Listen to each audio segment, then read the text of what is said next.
The Metropolitan Philanthropy Gala was the kind of event that required a separate team of people simply to manage the guest list. Not because the list was long, it was deliberately short, but because each name on it carried weight that had to be measured against every other name, calibrated, balanced, and positioned with the precision of a chess grandmaster. The Grand Meridian Hotel's ballroom had been transformed into something that existed beyond ordinary luxury. Crystal chandeliers hung like frozen waterfalls, casting prismatic light across 60 tables draped in ivory silk. Fresh white peonies rose from Venetian glass vases. A string quartet played Debussy near the far wall, their notes dissolving into the ambient hum of 500 conversations conducted at precisely the correct volume, audible enough to signal importance, quiet enough to signal breeding. Clara Whitmore stood near the center of it all, holding a glass of Chateau Petrus, 2015 she hadn't yet sipped. She wore midnight blue, a deliberate choice. The gown was Saint Laurent, custom-fitted, with a neckline that said power rather than desire. Her dark hair was swept back with the severity of someone who had decided long ago that softness was a liability. At 38, Clara was the youngest female CEO on the Forbes 400 list. She had been profiled in Fortune, Bloomberg, and the Wall Street Journal.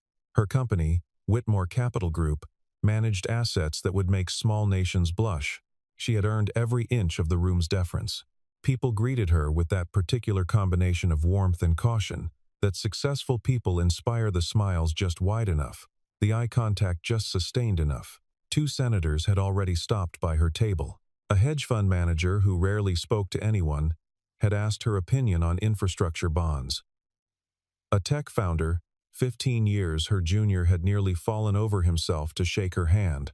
Clara accepted all of it with the quiet efficiency of someone processing an inbox. She was scanning the room with the practiced surveillance of someone who cataloged social environments automatically when she saw him. Standing near the far edge of the room, almost beside a service column, as though he had materialized from behind it, was Daniel Hayes. He wore a charcoal gray suit that had not been tailored in at least 3 years. The jacket sat slightly wide at the shoulders. His tie was navy, conservative, slightly too simple for a room like this. His shoes were polished, she noticed that, but they were not new. He held a glass of sparkling water, not champagne, and he stood alone with the absolute stillness of a man who had no particular anxiety about being alone. Clara felt something move through her that she didn't immediately categorize. Daniel Hayes, her ex-husband. They had signed the divorce papers 22 months ago, in a conference room on the 14th floor of her attorney's building, surrounded by people who did not look at each other. The settlement had been straightforward. She had kept the company she had built, and he had kept very little, because he had asked for very little. That detail had irritated her more than she expected.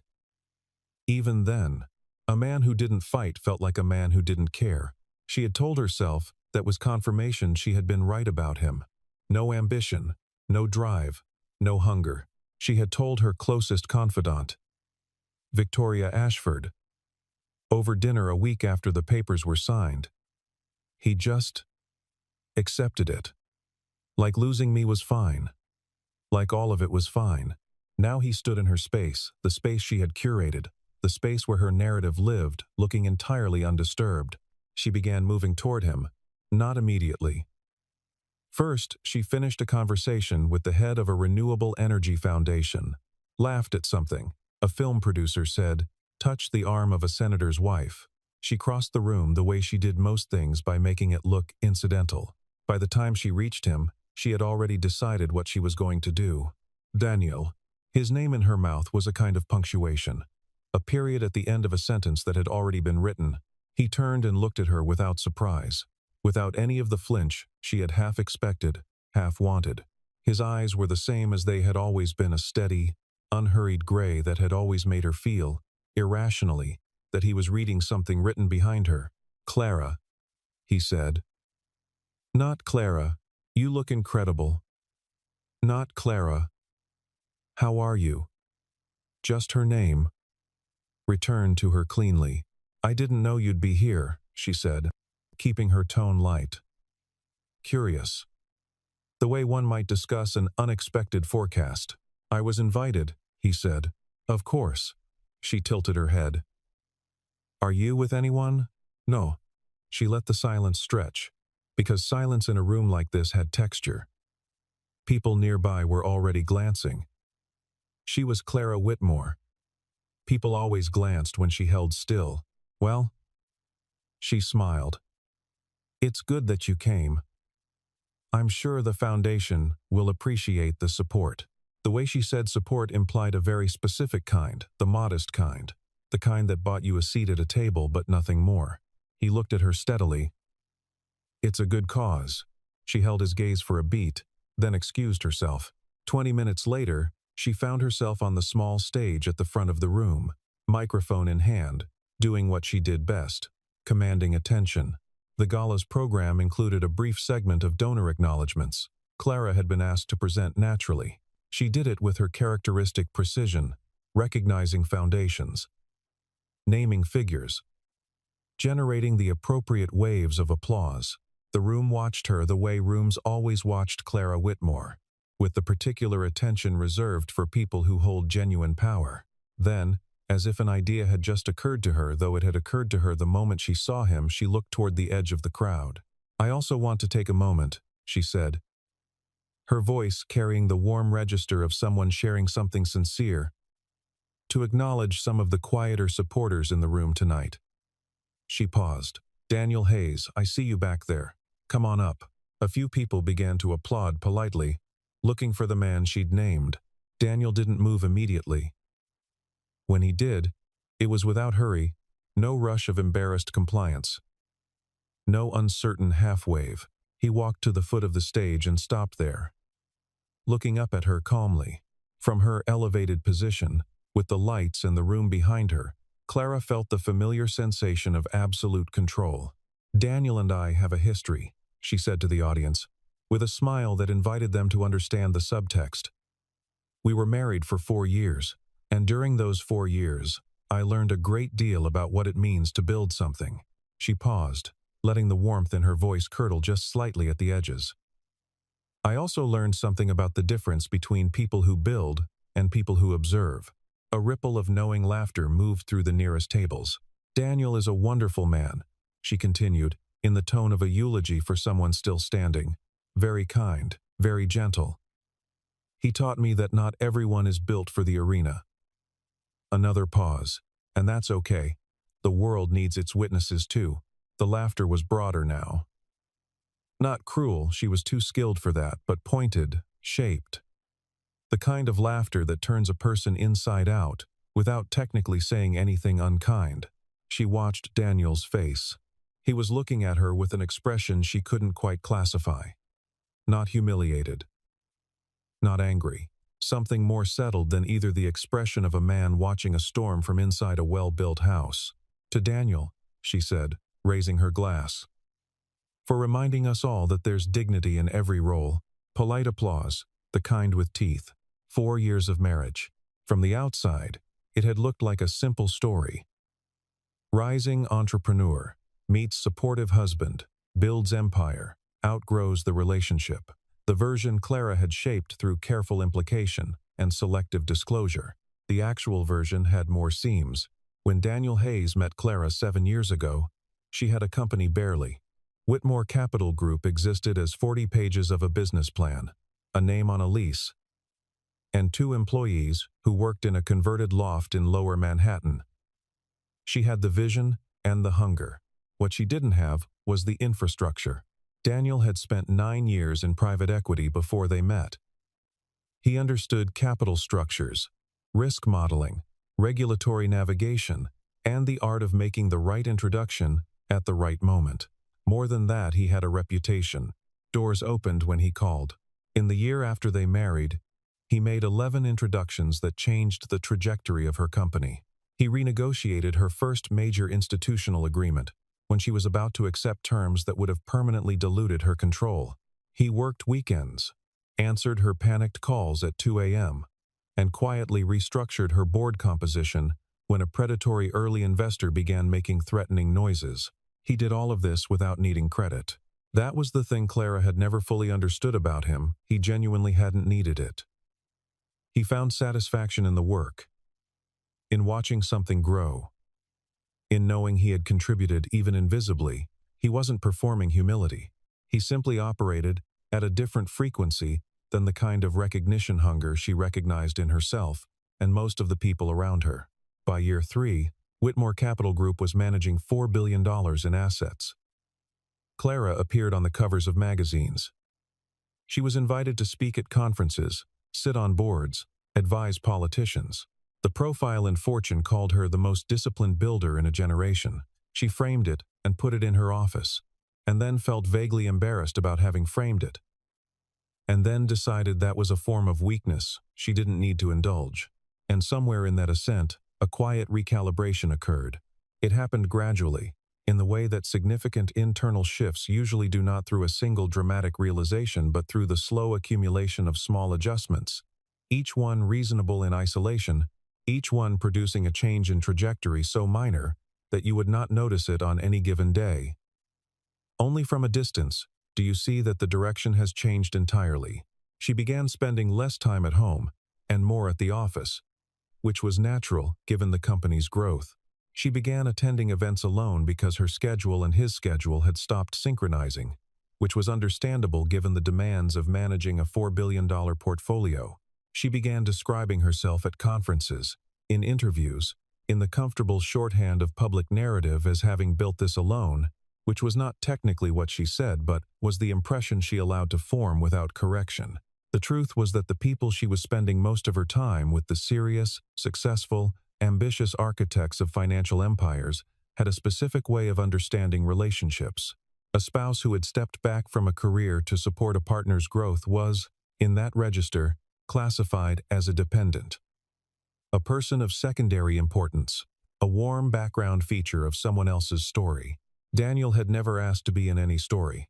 That was precisely the problem in the environment she was now inhabiting.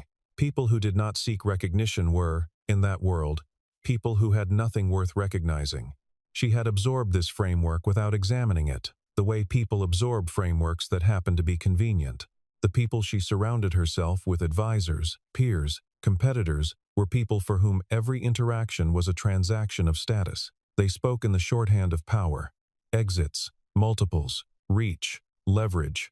Daniel, who had never operated in that register, even when he was deep inside private equity, began to seem, by contrast, like someone who didn't quite fit. She told herself he had no ambition because she needed a reason. She told herself he was holding her back because she needed a direction. In the end, she handed him divorce papers, and he accepted them with the same quiet composure he brought to everything which she interpreted as indifference, and which she had spent 22 months using as justification. What she had never told anyone, including herself, was that she had cried in the parking garage for 40 minutes after leaving the attorney's office. Not from grief, exactly. From something she couldn't name. Something that felt like cutting away a load-bearing wall and hoping the ceiling would hold anyway. The ceiling had held. The company continued to thrive. She continued to ascend, but standing on this stage tonight, watching Daniel look up at her without shame or hunger or need, she felt a draft she hadn't felt in 22 months. She had expected him to look stung. That was the honest truth of it.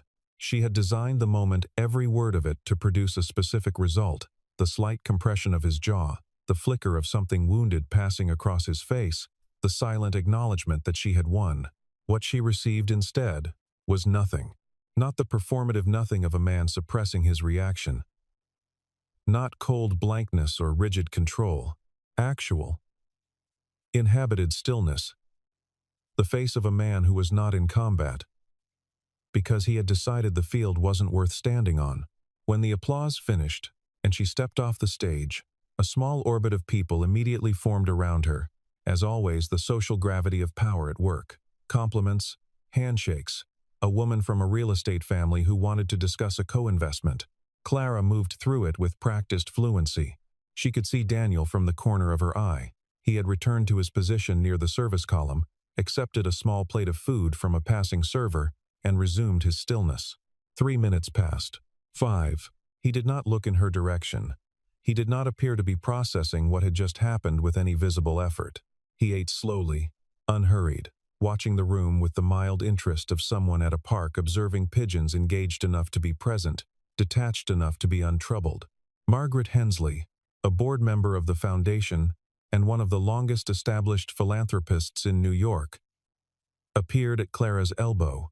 "Interesting choice," she said, her voice quiet enough for only Clara to hear. Clara turned. "Pardon?" Margaret's expression was careful and unsmiling. "Bringing him up like that, in front of everyone." A pause. He seemed untroubled. "He's always been untroubled," Clara said lightly. "That's rather the point." Margaret held her gaze for a moment, then moved away without adding anything. Something about that exchange, the brevity of it, the absence of validation, settled uncomfortably between Clara's ribs. 20 feet away, Daniel set down his plate, looked briefly at his phone, and placed it back in his pocket. Then the doors opened. She heard the shift in the room before she saw the cause of it. A gala like this had its own specific acoustics, the collective murmur of 500 conversations operating at their habitual frequency. That frequency changed perceptibly, the way a body of water changes when something heavy approaches its surface. Heads turned. The momentum of the room reorganized itself. Clara turned with the rest of them. At the entrance to the ballroom stood a man she recognized instantly. Alexander Reed, 44 years old, CEO of Reed Horizon Technologies, one of the 10 largest privately held technology companies in North America. The man had a reputation for being in rooms where nothing significant happened by accident. He appeared at public events perhaps 3 times a year, and his appearances were always pre-analyzed in financial circles the following morning, for whatever signal they might have been sending. He was tall, silver at the temples, dressed in a suit that had been made for him by someone who understood proportion as a mathematical discipline. He arrived without the usual entourage of assistants and PR people, just 2 individuals who remained at a respectful distance, clearly instructed not to hover. Clara straightened almost imperceptibly. Alexander Reed was not someone she had done business with, though she had wanted to. There were avenues, she had explored them, that never quite opened, not from lack of trying on her part, but from a particular quality of inaccessibility that surrounded Reed Horizon. They operated by invitation only, in the most profound sense of the phrase. She began to cross the room. Not obviously, she had a lifetime of practice in moving toward power without appearing to pursue it. She deflected 2 conversations on the way, each with surgical efficiency, her eyes fixed on the trajectory. Around her, she registered that others were doing the same thing. The gravitational field of someone like Alexander Reed in a room like this created a particular kind of choreography, everyone angling toward the center, without quite admitting they were angling. She was perhaps 15 feet away when she noticed something. Reed was not looking at her. He was not looking at any of the people moving toward him, the senators, the fund managers, the foundation presidents who were all part of the choreography.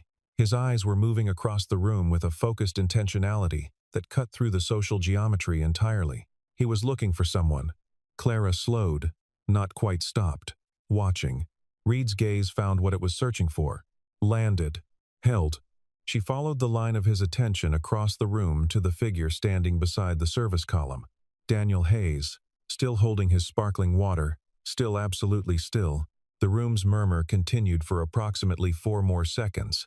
Then Reed began walking, not toward the center of the room, not toward the cluster of people angling for his attention. He moved at a diagonal, cutting through the ballroom's geography with the directional precision of someone who had already dismissed every other variable in the space. Toward Daniel. Clara stopped moving. Around her, she felt the room recalibrating the thousands of small social calculations, updating simultaneously as people followed Reed's vector and arrived at the same impossible conclusion. The conversations around her dropped in volume, the way conversations do when something more significant is happening nearby. Reed covered the distance between the entrance and the service column in under 20 seconds. He stopped in front of Daniel Hayes. For a moment, the 2 men simply looked at each other, and there was something in that exchange that Clara could not parse. Not the evaluative look of strangers. Not even the familiar look of old acquaintances. Something quieter and more settled than either the look of people who know exactly where they stand with each other. Then Alexander Reed inclined his head. A genuine bow. Not the fractional nod of professional courtesy, A real, deliberate, substantial inclination of the head and shoulders, the kind of gesture that carries meaning precisely because it costs something. "Sir," Reed said. His voice was not loud, but in the specific pocket of silence that had formed around them, it carried with the clarity of something spoken into a microphone. "We've been looking for you. I apologize for the inconvenience of finding you this way." The room went absolutely still. 500 people holding 500 conversations arrived simultaneously at the realization that they had all stopped talking. Clara felt something happen to her understanding of the evening. It was a physical sensation like a camera rapidly refocusing, the previous image dissolving into blurred irrelevance, while something new and sharply clear pressed forward. "We've been looking for you." The words hung in the silence like a held note. Daniel looked at Reed with the expression of a man who had been expecting this visit, if not this precise venue. "Alexander," he said. His voice was even, unhurried. "You could have called. I've been trying to reach you through the correct channels for 3 weeks, Reed said.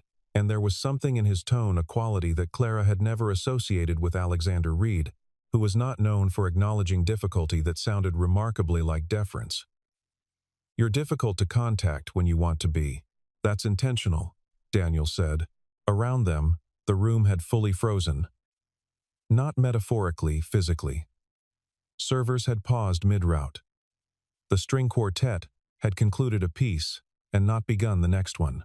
The foundation president had stopped mid-sentence somewhere to Clara's left.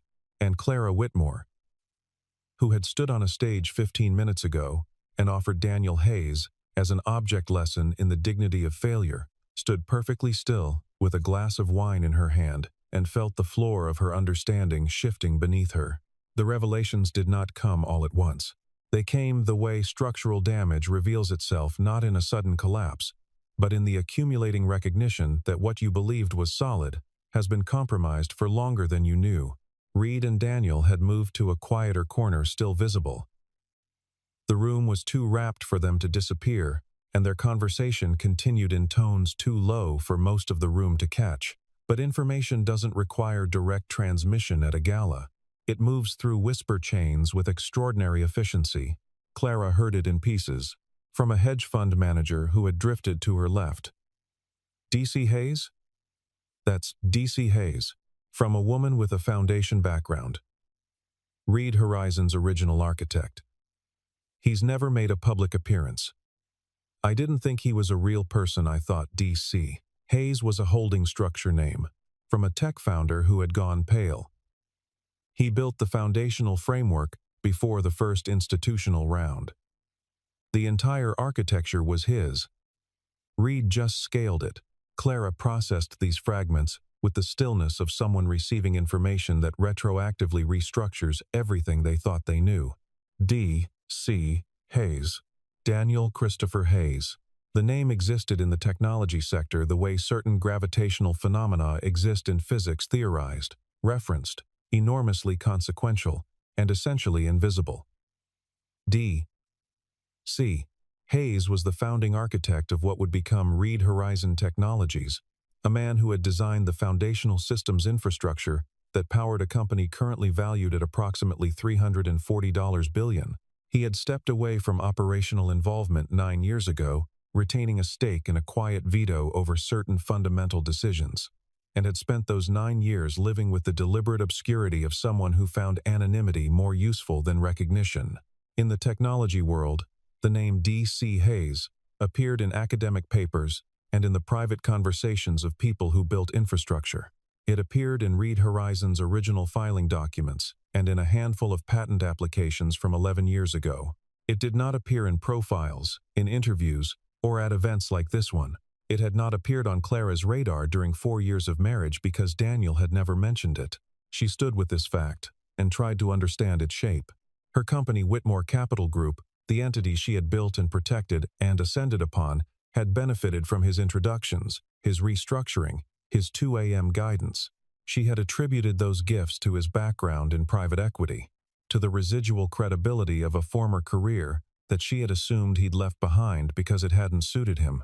The truth was substantially different. He had left Reed Horizon not because it hadn't suited him, but because he had finished what he wanted to build. He had walked away from $340 billion in enterprise value from a seat at the center of one of the most consequential technology companies in the country because he had wanted to walk away, because the building was done and the recognition no longer interested him. He had married her while living quietly, on the edge of an enormous fortune he had chosen not to display. He had helped her build her company with the same quiet competence he had built everything else, not because he needed to, not because he had nothing better to do, but because she was the thing he had chosen to invest in, and she had stood on a stage, in a room full of witnesses, and offered him as an example of a person with no ambition. There is a specific quality to the shame that arrives, not when you have done something impulsively terrible, that shame is hot and fast and eventually metabolizes, but when you realize that what you have done emerged from long, constructed, carefully maintained misunderstanding that you chose to maintain because it was useful. That shame is cold and structural. It does not burn. It simply sits, very still, and insists on being looked at. Clara was looking at it now. She thought about the version of events she had circulated carefully, over 22 months among her advisors, her board, her friends. He didn't have the drive for this world. He was comfortable with comfortable. I needed someone who could run at the same speed. These were not fabrications, exactly. They were shaped truths, emphasis applied to the parts that supported the conclusion she needed to reach. She had told herself that she was being honest about incompatibility. What she had actually been doing was writing a history in which she was blameless and he was insufficient, and then reading that history back to herself, often enough that it stopped feeling like a construction and started feeling like memory. This was a skill she had applied to other things, to failed deals, to difficult employees, to companies she had acquired and restructured with outcomes that weren't clean. She was very good at narrative architecture. She had not understood, until now, that she had applied it to the most consequential relationship of her adult life, with the same professional remove she brought to distressed assets. The mechanism of social destruction works faster when the subject has already provided the kindling. Clara understood this professionally, had, in fact, used it against competitors. She understood how quickly a narrative could shift when new information entered a room. She understood the physics of reputation. She had not understood, until this moment, what it felt like to be the subject of the shift. People were looking at her now, not with the admiring deference she had spent a decade cultivating. With something else, the particular quality of attention reserved for someone who has made a spectacular and public error. Some faces held sympathy. Others held the controlled interest of people watching a social catastrophe unfold with academic curiosity. A few held something colder. The senator's wife, who had greeted her warmly upon arrival, now seemed to find her champagne very interesting. The hedge fund manager who had sought her opinion on bonds was absorbed in a conversation in the opposite direction. Victoria Ashford, her closest confidant, had received some information from someone and was now looking at Clara across the room with an expression that was trying to be supportive and not quite achieving it. Margaret Hensley appeared at Clara's elbow again. She said nothing. She simply stood there for a moment, which was worse. Clara's mind moved with its usual efficiency, sorting through responses, calculating recovery trajectories. This was a skill she had refined over years, the ability to assess damage and construct repair strategies in real time. She had done it for clients, for competitors she had absorbed, for her own company in 2 separate crisis cycles. She found, for the first time she could remember, that the machinery was running without producing usable output, because the damage wasn't to her company's reputation or her professional brand. The damage was to her understanding of the past 4 years, and you cannot strategize your way out of realizing that the story you've been telling yourself is built on a misreading of the fundamental facts. She remembered things she had chosen not to examine. Daniel, on a Saturday morning in their 2nd year of marriage, ending a phone call quickly when she entered the kitchen. The name he'd said before hanging up Alexander, which she'd mentally filed under old colleagues and never retrieved.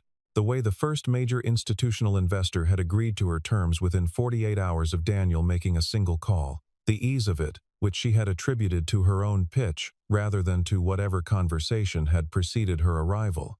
The documents he had helped her restructure the work of someone who understood capital architecture at a foundational level. She had assumed this was general finance expertise, General finance expertise does not carry that particular precision.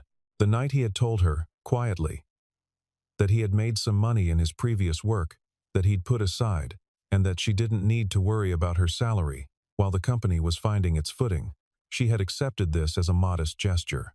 It had not been modest. None of these things had been lies, precisely. He had never claimed to be poor, never hidden his assets, never misrepresented his past. He had simply not volunteered specifics she had not thought to ask for. She had not asked because she had already decided who he was, the wife who builds the empire, the husband who supports from the background.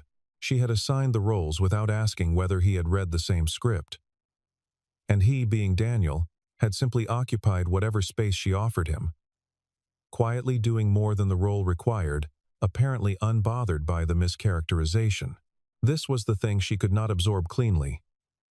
He had known, throughout those 4 years, and through the divorce, and through the 22 months since, exactly who he was. His identity had not been constructed from her acknowledgement of it. He had not required her narrative in order to exist within his own.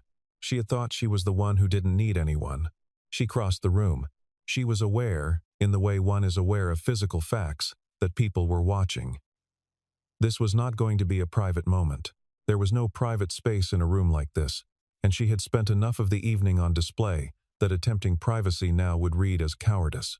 She reached the corner where Daniel and Alexander Reed stood. Reed noticed her approach before Daniel did, and something passed across his face, a quick, professional assessment, followed by the decision to give them space. He excused himself smoothly, the way very experienced people excuse themselves, present one moment, elsewhere. The next, without interruption. Daniel turned and looked at her. In the light of this corner, away from the stage, he looked the same as he always had, the same suit that didn't quite fit the room, the same quality of stillness, the same gray eyes reading something she couldn't see. Daniel, she stopped. Her voice was steady, she was too practiced for it not to be. I owe you an apology. He waited. What I said up there, she paused. The usual architecture of her sentences, the careful engineering of how she said difficult things, was less available to her than usual. I designed it to diminish you, in front of everyone. That was deliberate, and it was wrong. He looked at her for a moment before responding. Not calculating his response, she'd learned, over 4 years, that his pauses weren't tactical. He simply thought before he spoke. I know, he said. I didn't know. She stopped, recalibrated. I didn't fully know what you'd built.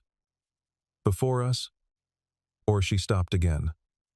The sentence had a direction she couldn't quite control. Although I'm not sure that should be the point. What I said was wrong regardless of what you'd built. Something shifted almost imperceptibly in his expression. A slight softening at the edges. Or perhaps just a release of whatever minimal tension had been there. No, he said. You're right, it's not the point. I think I told a story about you that made it easier to.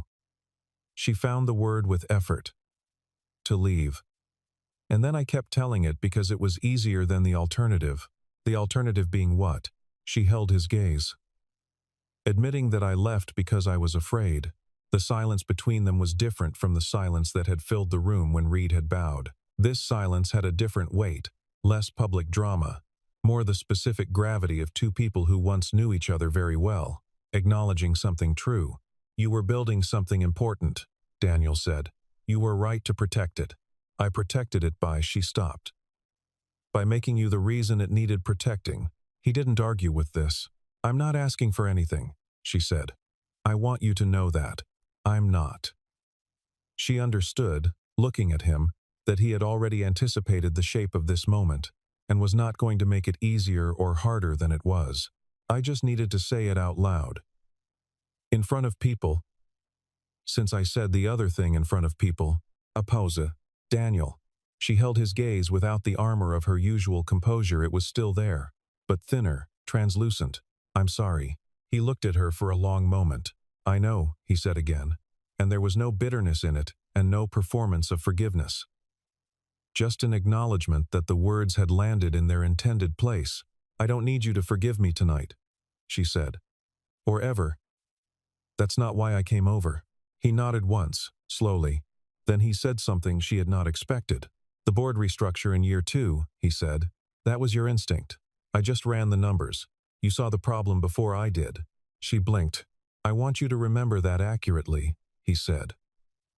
Whatever else you decide to remember, she stood with that for a moment, the particular grace of it.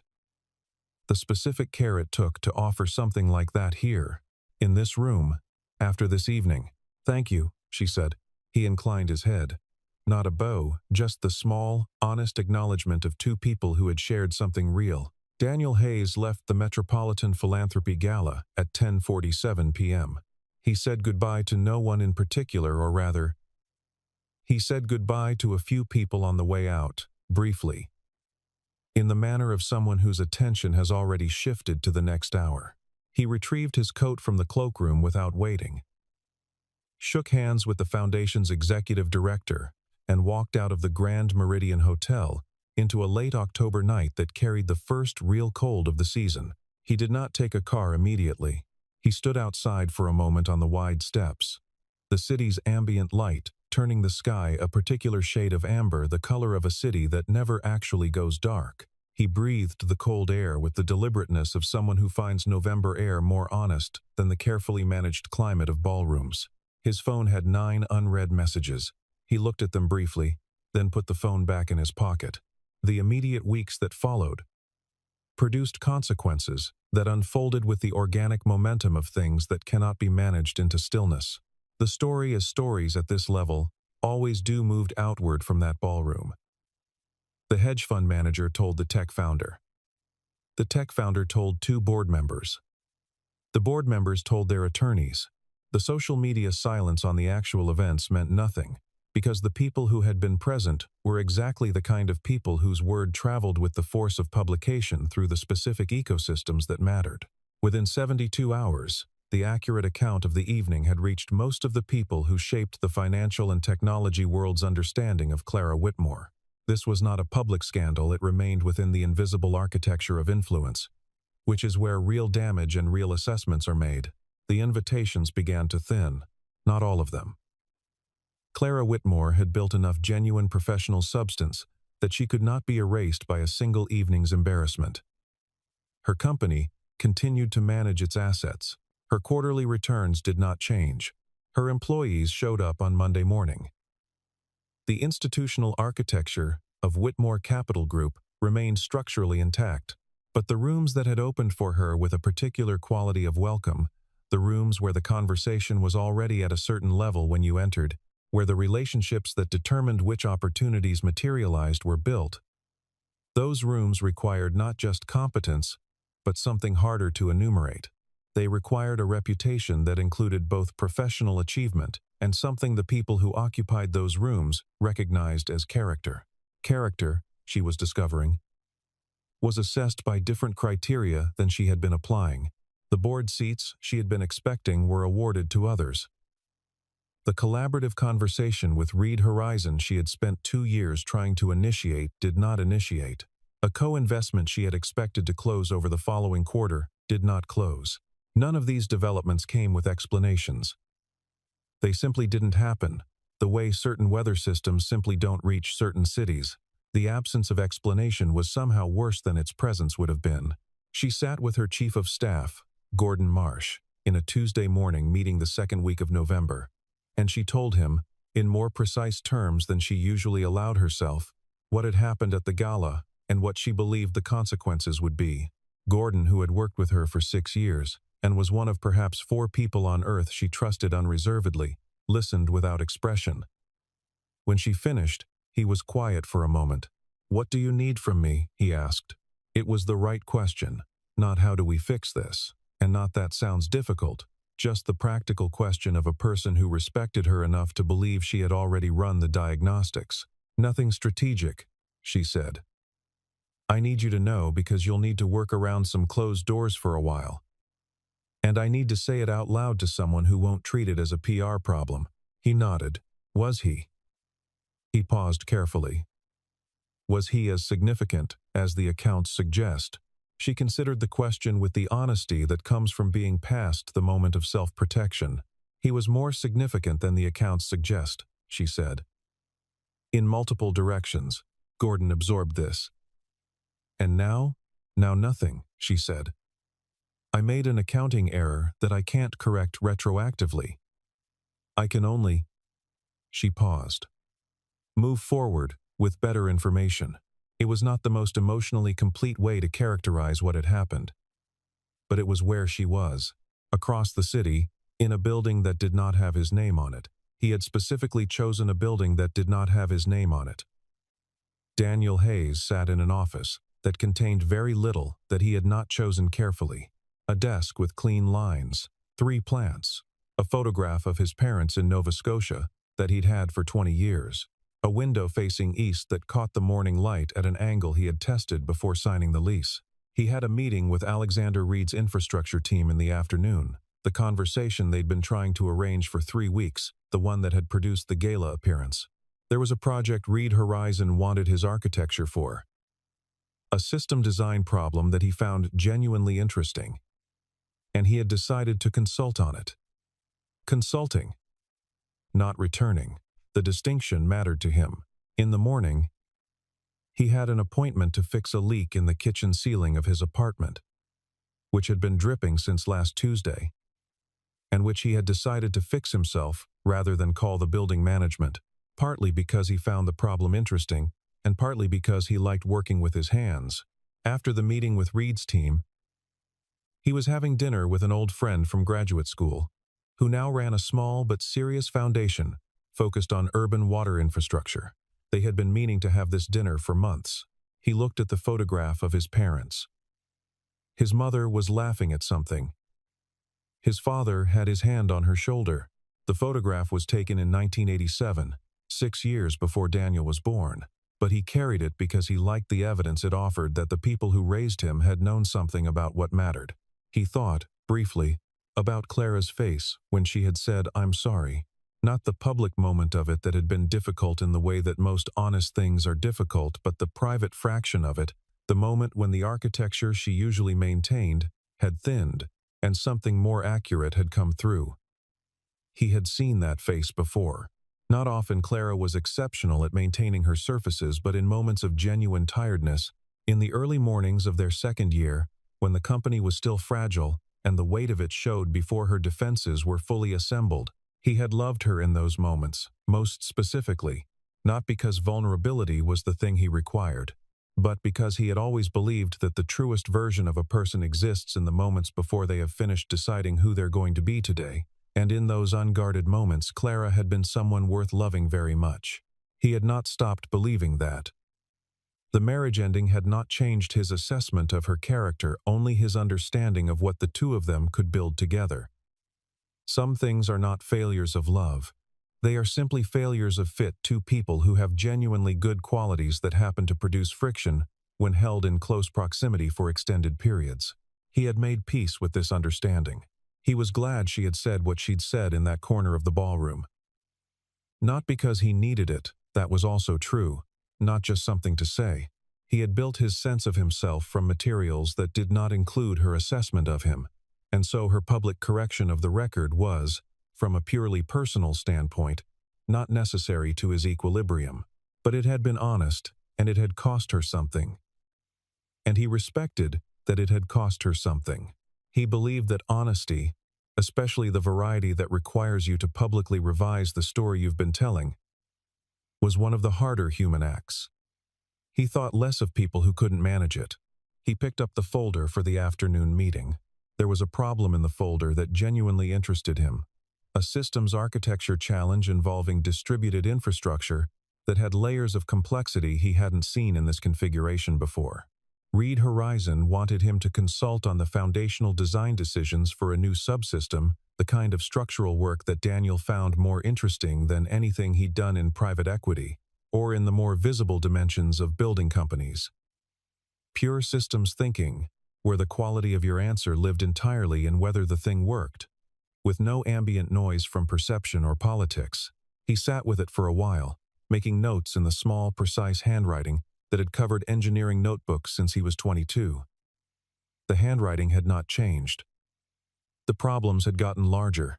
He was not sure this represented progress in any meaningful sense, but it was satisfying in a way that he had stopped needing to justify. Outside the window, the city moved in its particular morning register. Voices, engines, the specific kind of light that falls on Manhattan in November, clear and without sentiment. The city simply itself, asking nothing from anyone. The morning held the quality of things that do not require witnesses. Daniel Hayes sat in his office and worked on a problem he found interesting. In a room with his name on no signage, on a Tuesday morning, that would not appear in any profile, or be mentioned in any board meeting or contribute to any public understanding of who he was. This did not diminish it.